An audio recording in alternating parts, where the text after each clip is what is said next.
한동안 시편을 나누다가 잠깐 방학했었는데요. 시편 2권까지를 함께 나누었고 이제 시편 3권으로 넘어가려고 합니다. 시편 3권, 시편이 한 권인데요. 그 안에 5권, 이렇게 150편까지 시편이니까 그룹을 져서 5권의 시편으로 소개하곤 하는데, 그 중에 시편 3권은 시편 73편부터 89편까지의 시론을 이야기한다라고 말씀드릴 수 있습니다.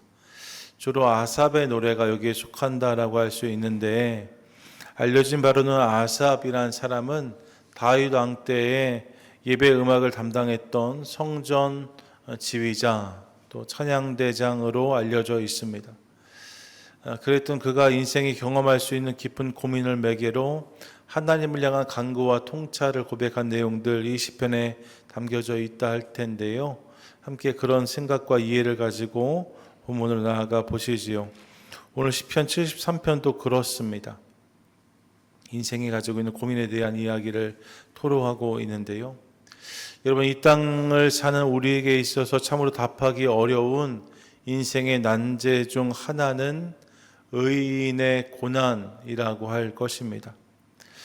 착하게 살고 의롭게 살려고 애를 썼는데 그런 인생에 찾아오는 고난이 있다는 거죠. 누가 봐도 잘 돼야 될 것 같은 사람인데 저 사람이 복을 안 받으면 누가 복을 받을까 싶은데 뜻밖의 그의 인생에도 여건과 시련이 찾아올 때가 있는 것을 봅니다. 여러분, 그럴 수 있는 거예요. 그런 일이 납득이 잘 되지 않는 거죠. 왜 이런 일이?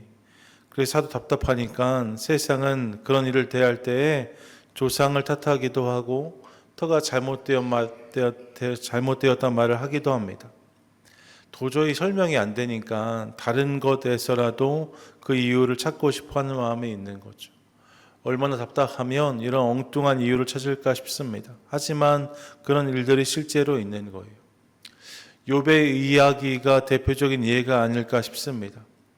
우리의 삶에도 이유 없이 찾아오는 고난이 있다라고 말씀하잖아요. 여러분, 의인이 만나는 의인의 삶에 찾아오는 고난이 있을 수 있다는 거예요.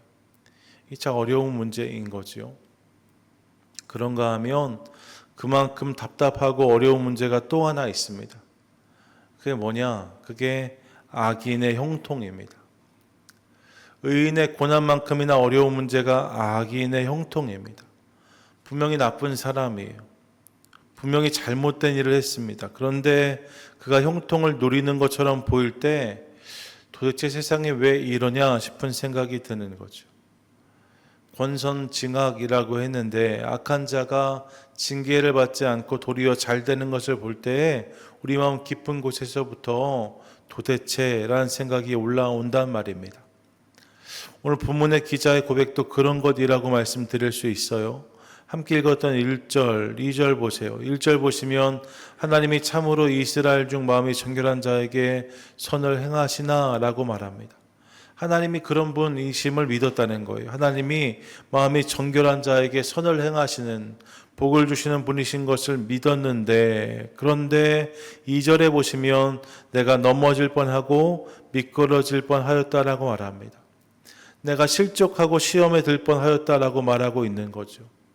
신실하신 하나님을 믿는데 왜 그 믿음이 시험에 드는가? 이유가 있습니다. 이유가 3절이에요. 3절 같이 한번 읽습니다. 시작. 이는 내가 악인의 형통함을 보고 오만한 자를 질투하였음이로다. 아멘. 악인의 형통을 보았기 때문에 내가 시험에 든다라고 말하고 있는 거죠.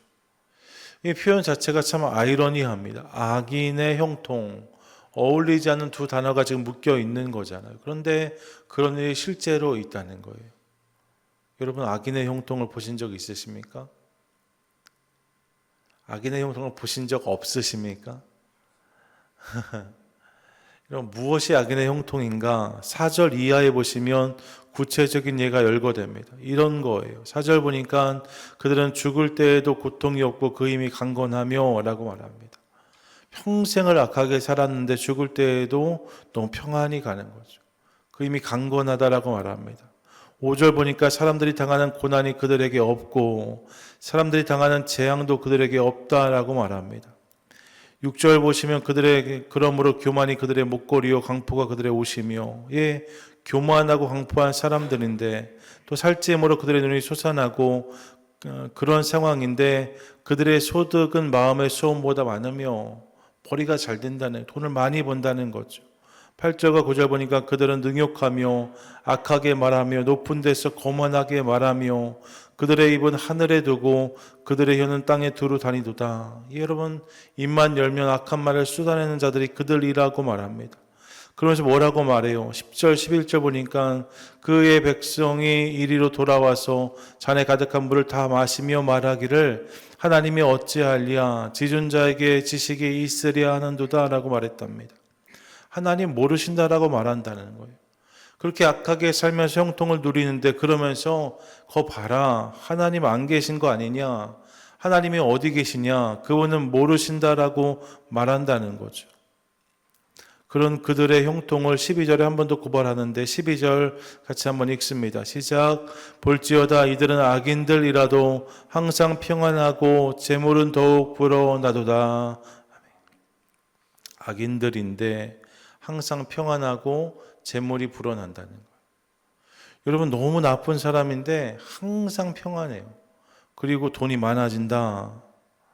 이런 일을 보면서 답답함을 느끼고 있는 거죠. 아삽이 말입니다. 생각해보면 이것이 아삽만의 경험인가 싶습니다. 우리 주변에서도 이런 일들을 경험할 때가 있잖아요. 참 악하게 살았는데 사업이 너무 잘 됩니다. 교만과 탐욕이 말도 못하는데 너무 잘 살아요. 참 나쁜 사람인데 너무 건강합니다. 전에 전쟁을 일으키는 세계 지도자들을 보면서 하나님 이런 자들을 왜 안 데려가십니까 하는 기도를 들었던 기억이 있습니다. 오죽하면 그렇게 기도하실까 싶어요. 그런데 여러분, 그런 답답한 현실이 분명히 우리 가운데 있는 거죠. 악한 사람들은 왜 이렇게 잘 사는지, 이런 마음 말입니다. 그래서 결국 기자는 회의에 빠져서 이렇게 말하는 거예요. 13절 같이 읽습니다. 시작. 내가 내 마음을 깨끗하게 하며 내 손을 씻어 무죄하다 한 것이 실로 헛되도다. 악인의 형통이 나에게 시험거리가 되는 거죠. 내가 깨끗하고 정직하게 살려고 한 것이 다 허사가 아닌가 말합니다. 내가 잘 살려고 애를 썼는데 이게 다 무슨 소용인가 라고 말하고 있는 거예요. 14절 같이 읽습니다. 나는 종일 재난을 당하며 아침마다 징벌을 받는도다. 내 인생은 왜 이렇게 힘들기만 한가 라고 말하고 있는 거죠. 난 예수도 잘 믿었는데, 교회도 잘 나갔는데, 예배도 잘 드리는데 왜 이렇게 내 인생은 어렵기만 한가 푸념하고 있는 거예요. 15절 같이 읽습니다. 내가 만일 스스로 이르기를 내가 그들처럼 말하리라 하였더라면 나는 주의 아들들의 세대에 대하여 악행을 행하였으리이다. 아멘. 나도 그냥 그들처럼 막 살 것을 그랬다 하는 거죠. 나도 그렇게 악행을 행하였더라면 보다 나았을 텐데 이렇게 어렵게 살 것이 아니었다. 그러면 16절에 이런 고민이 저에게 심한 고통이 된다라고 말하고 있습니다. 내가 어쩌면 이를 알까 하여 생각한 즉 그것이 내게 심한 고통이 되었더니, 예, 악인의 형통을 보는 일이 저에게 심한 고통이다라고 말하고 있는 거예요. 괴롭다는 거죠. 하나님이 살아계시다면 어떻게 이럴 수 있겠나 싶은 마음이 올라오는 거예요. 이런 고민과 고통이, 시험과 갈등이 오늘 이 기자에게 있었던 것을 확인합니다. 그런 마음이 있는 거죠. 악인의 형통을 보면서 답답한 마음이 있는 거예요. 남의 일에 신경 끄면 되지 않을까 싶지만 여러분, 우리도 같은 고민을 할 때가 있지 않습니까? 나는 그렇게 안 사는데 하나님이 복을 덜 주시는 것 같고, 남은 전혀 엉뚱하게 살아가는데 복을 받는 것처럼 느껴질 때 우리 안에 올라오는 답답함과 어려움이 있을 수 있어요. 악인의 형통해 주는 시험이 있다는 거죠. 이 시험 속에서 원망을 쏟아내는 기자의 고백을 듣는 거예요. 그런데 본문을 보시면 어느 순간 기자의 고백이 달라지는 것을 확인합니다. 그가 몇 가지를 깨달았기 때문이에요. 무엇을 깨달았는가? 먼저 18절 보시면 그는 악인들이 선 곳이 미끄러운 곳이란 사실을 깨닫습니다. 18절 같이 한번 읽습니다. 시작. 주께서 참으로 그들을 미끄러운 곳에 두시며 파멸에 던지시니. 아멘. 악인의 형통을 보는데 그것 때문에 어려웠는데 가만히 보니까 악인들이 선 땅은 견고한 반석이 아님을 깨달았다는 거예요. 그들이 선 곳이 지금 당장은 화려해 보이지만 언제든지 미끄러질 수 있는 곳임을 깨달았다는 거죠. 원어로 보면 이 미끄럽다는 말이 헬카라는 단어인데 맨질맨질하다라고 해석할 수 있습니다. 그들이 선 땅이 냇가에 이끼가 가득 낀 바위처럼 맨질맨질한 것을 알았다는 거죠. 그리고 이 헬카라는 단어의 또 다른 의미가 아첨이란 단어입니다. 아첨이 그런 거잖아요. 듣기는 참 좋은데 여기에 맞들리면 넘어지기 십상이거든요. 지금은 그렇지 않아도 악인들이 언제든 넘어질 수 있다는 것을, 또 넘어지기 쉽다는 것을 깨달았다라고 기자가 말합니다. 지금 악인이 형통한 것처럼 보일 수 있지만 그들이 선 곳이 미끄러운 곳이구나, 이것을 알았다는 거예요. 그런가 하면 두 번째로 깨달은 것도 있습니다. 그것은 그들의 형통이 영원이 아니라 순간이라는 사실을 깨닫습니다. 19절인데 같이 한번 읽습니다. 시작. 그들이 어찌하여 그리 갑자기 황폐되었는가, 놀랄 정도로 그들을 전멸하였나이다. 아멘. 여러분, 그들의 몰락이 언급되고 있는데 기자는 그런 그들의 황폐와 몰락, 전멸을 말하면서 이를 어떤 단어들로 수식하는가? 어찌하여 라고 말합니다. 그리 갑자기 라고 말합니다. 놀랄 정도로 라고 설명하고 있습니다. 무엇입니까? 지금 그들이 형통해 보일지라도 그 형통의 유효기간이 결코 길지 않음을 깨달은 거예요. 무너지지 않을 것 같지만 순식간에 그들이 무너질 수 있다는 거죠. 지금은 전혀 그렇게 보이지 않아요. 그들이 영원히 형통한 것처럼 보이지만 갑자기 순식간에 어찌된 일인가 할 만큼 빠르게 무너질 수 있다는 사실을 깨달았다는 거예요. 권불 10년이라고 하잖아요. 권력이 10년을 못 간다는 것입니다. 무소 분리의 권력을 휘두르며 떵떵거리던 사람들이 있을 수 있지만 여러분, 영원히 그런 사람 본 적이 없습니다. 실로 순식간에 그 모든 것이 사라질 수 있음을 저가 깨달은 거죠. 지금 악인의 형통이 사실 순식간에 사라질 수 있는 것이구나, 이것을 깨달았다라고 고백하고 있어요. 그러면서 기자는 악인들의 형통의 실체가 허상임을 또한 깨닫습니다. 20절 같이 읽습니다. 시작. 주여, 사람이 깬 후에는 꿈을 무시함 같이 주께서 깨신 후에는 그들의 형상을 멸시하시리이다. 아멘. 이 땅에서 누리는 형통은 꿈과 같은 것이다 라고 말하고 있는 것입니다. 여러분, 꿈은 순간 사라지는 것이잖아요. 깨고 나면 꿈은 없어져 버리는 거죠. 대단한 꿈을 꾸었다고 해도 그 꿈에서 영원히 살 수 없습니다. 대단한 꿈을 꾸었다고 계속 그 꿈 가운데 머물러 있을 수 없어요. 마찬가지인 거죠. 이 땅에서의 삶만 생각하면 악인의 형통이 실체가 있는 것처럼 보일 수 있습니다. 하지만 영혼의 관점에서 보면 이는 그야말로 허상인 거죠. 하나님 앞에서 인생의 자랑이 아무것도 아니라는 걸 깨달았다는 거예요. 여러분, 그런 거죠. 초등학교 때 반장되었다고 자랑하던 아이가 나이가 한참 들고 나면 초등학교 때 반장한 거 사실 아무것도 아닙니다. 자랑할 게 아닌 거죠. 우리 중에 초등학교 반장 있으세요? 누가 그걸 자랑하시겠어요? 그런 거라는 말입니다. 다 사라져 버리는 거예요. 아무것도 아닌 거죠. 영혼의 바다 앞에서 우리가 자랑할 수 있는 인생의 모습은 사실 아무것도 없음을 깨달았다는 거예요. 악인들의 형통이 사실은 꿈 같은 거구나, 허상이구나, 하나님 나라에 들어가면 이것은 아무것도 아니구나, 이것을 깨달았다라고 말합니다. 그래서 이어지는 본문을 보시면 기자는 이 깨달음을 통해서 이런 고백들을 드립니다. 21절 보니까 내 마음이 산란하며 내 양심이 찔렸다라고 말합니다. 악인의 형통을 보면서 억울해하고 푸념하고 속상해했던 내 양심이 찔렸다는 거예요.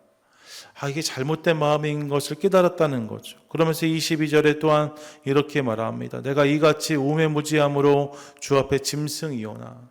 하나님 앞에서 내가 어리석은 자였습니다. 내가 짐승과 같았습니다. 아무것도 몰랐습니다. 고백하고 있는 거죠. 그러면서 25절과 26절 보니까 하나님을 높이는 고백이 이어지고 있는데 25절, 26절 같이 한번 읽습니다. 시작. 하늘에서는 주 외에 누가 내게 있으리요? 땅에서는 주밖에 내가 사모할이 없나이다. 내 육체와 마음은 쇠약하나 하나님은 내 마음의 반석이시요 영원한 분깃이시라. 아멘. 결국 내가 머물러야 될 곳이 하나님 나라 하늘인데 거기에선 주님밖에 안 계시니까요. 결국 이 땅에서도 내가 그분을 사모하는 것이 마땅하다라고 고백합니다. 그분이 내 마음의 반석이고 영원한 분깃이시다.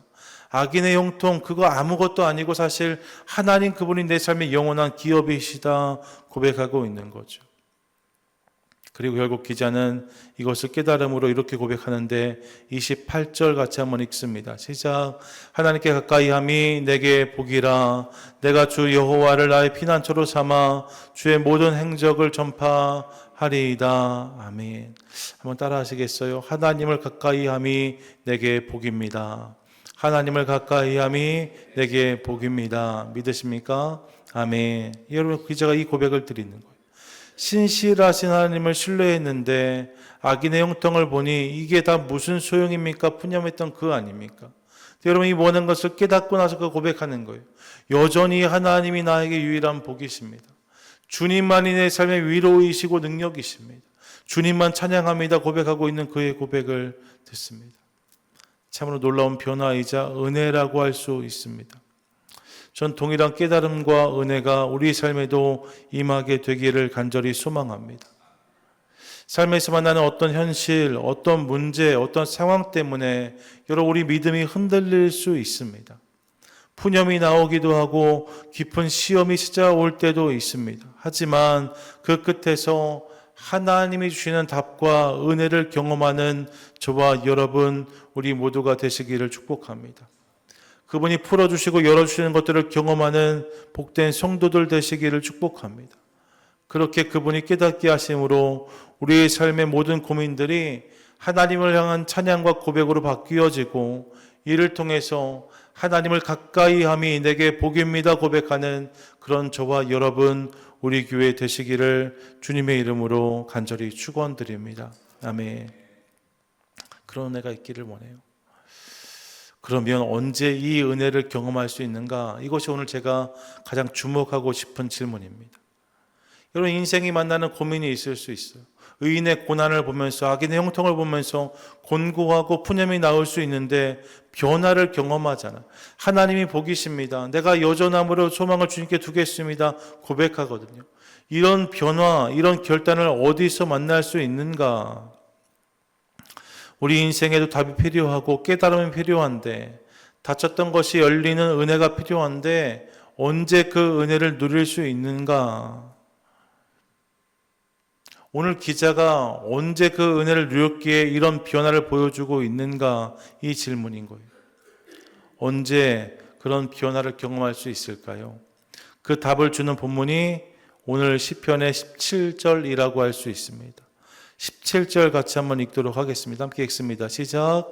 하나님의 성소에 들어갈 때에야 그들의 종말을 내가 깨달았나이다. 아멘. 여러분 뭐라고 고백하고 있습니까? 하나님의 성소에 들어갈 때야 라고 말합니다. 하나님의 성소에 들어갈 때 그때 저가 답을 얻었다라고 말하고 있는 거죠. 너무 많은 고민과 답답함이 있었는데 그런데 하나님의 성소에 들어가면서 그 답답함이 풀어졌다라고 고백하고 있는 거예요. 고민하던 것이 답을 찾았다라고 말하고 있는 거죠. 할렐루야, 아멘. 하나님의 성소에 들어가는 자, 다르게 말하면 예배의 자리로 나아오는 자, 하나님을 뜨겁게 예배하며 찾는 자, 그들의 삶에 주어지는 답이 있다라고 말씀하고 있는 것입니다. 믿으십니까? 아멘. 여러분 세상을 보면 풀리지 않던 문제들이 하나님을 바라볼 때 열리고 풀릴 수 있다라고 본문이 말씀하고 있어요. 이것이 예배의 능력인 거죠. 매주마다 우리 함께 모여서 예배드립니다. 그 예배를 통해 여러분 어떤 것들을 기대하십니까? 오늘 기자는 말하는 거예요. 세상에서 수많은 질문을 가지고 답답한 가운데 걸어가고 있었는데 성전에 나아감을 통하여서 예배하는 것을 통하여서 하나님께 새롭게 열어주시고 풀어주시는 것들을 경험했다라고 말하고 있는 거죠. 예, 여러분, 예배할 때 주어지는 은혜가 있습니다. 예배할 때 경험할 수 있는 응답이 있습니다. 그러므로 전 저와 여러분의 예배가 그런 예배가 되기를 원하고 저와 여러분이 그런 예배자가 될 수 있기를 간절히 소망합니다. 예배에 나와 정직한 마음을 주께 쏟아놓음으로 그분이 주시는 답과 위로를 경험하는 저와 여러분 되시기를 축복합니다. 예배 가운데 인생의 답답함과 억울함이 풀리게 되기를 원하고 하나님의 열어주심과 풀어주심을 경험하는 우리가 될 수 있기를 간절히 소망합니다. 예배 가운데 그런 은혜가 있다는 거예요. 세상에서 찾지 못하는 답을 예배 가운데 찾을 수 있는 거죠. 세상에서 만날 수 없었던 응답을 예배 가운데 만날 수 있다는 거예요. 그분을 경험하면서, 그분을 찬양하면서, 그분의 음성을 들으면서 그 가운데 주시는 응답과 역사가 있다라고 본문이 말하고 있는 거죠. 그러므로 인생의 고민을 만날 때마다 주께 나와 엎드림으로 그분의 응답과 음성, 은혜를 경험하는 저와 여러분 되시기를 축복합니다. 같이 한번 따라하세요. 예배가 답입니다. 예배가 답입니다. 우리 한 번 더. 예배가 답입니다. 예배가 답입니다. 여러분, 예배가 답이라는 거예요. 예배가 답이라는 거예요. 우리 인생의 힘과 능력을 무엇을 통해서 우리가 얻을 수 있는가? 예배할 때, 예배하는 것을 통해서 주님께서 우리 삶과 것들을 부어주신다라고 말씀하고 계십니다. 이 사실을 기억하며 날마다 주께 나와 예배함으로 하나님의 응답과 역사, 위로와 격려, 놀라운 것들을 경험하는 우리 모두가 될 수 있기를 간절히 소망합니다. 9월 한 달을 시작하며 여러분 이 믿음으로 권하고 싶습니다. 우리 9월 한 달 더욱더 예배 잘 드리는 우리가 되기를 원해요. 내 인생에 응답이 필요하다면, 내 인생에 열림이 필요하다면, 내 인생에 무언가 새로운 겟트루에 열리는 돌파의 은혜들이 필요하다면 여러분 다른 것 없습니다. 예배의 자리로 나와야 되는 거죠. 예배하는 자에게 하나님이 은혜를 주셨습니다. 예배하는 자에게 성경을 보면 하나님께서 응답을 주셨습니다. 여러분, 예배하는 자에게 하나님이 당신을 드러내셨다라고 말씀하고 있어요. 예배하는 자에게 맡겼던 것들이 열리는 은혜가 부어졌다라고 성경은 분명히 말씀하고 있습니다. 예배할 때에 옥고가 풀리고 감옥이 열렸다라고 성경은 또한 말씀하고 있어요. 예배할 때 주어지는 은혜가 있는 거죠. 그 은혜를 풍성히 누리는 우리의 9월 한 달이 될 수 있기를 간절히 소망합니다. 바라기는 하나님을 소망하며 날마다 예배의 자리에 나와 그분을 뜨겁게 예배함으로 삶의 자리에서 그분이 주시는 응답과 역사를 누리는 우리 모두가 될 수 있기를 간절히 소망하고, 그래서 시험과 고민으로 살아가는 것이 아니라 찬양과 감사, 여러분 그 놀라운 선포로 살아가는 저와 여러분 우리 모두 되시기를 주님의 이름으로 간절히 축원드립니다. 아멘.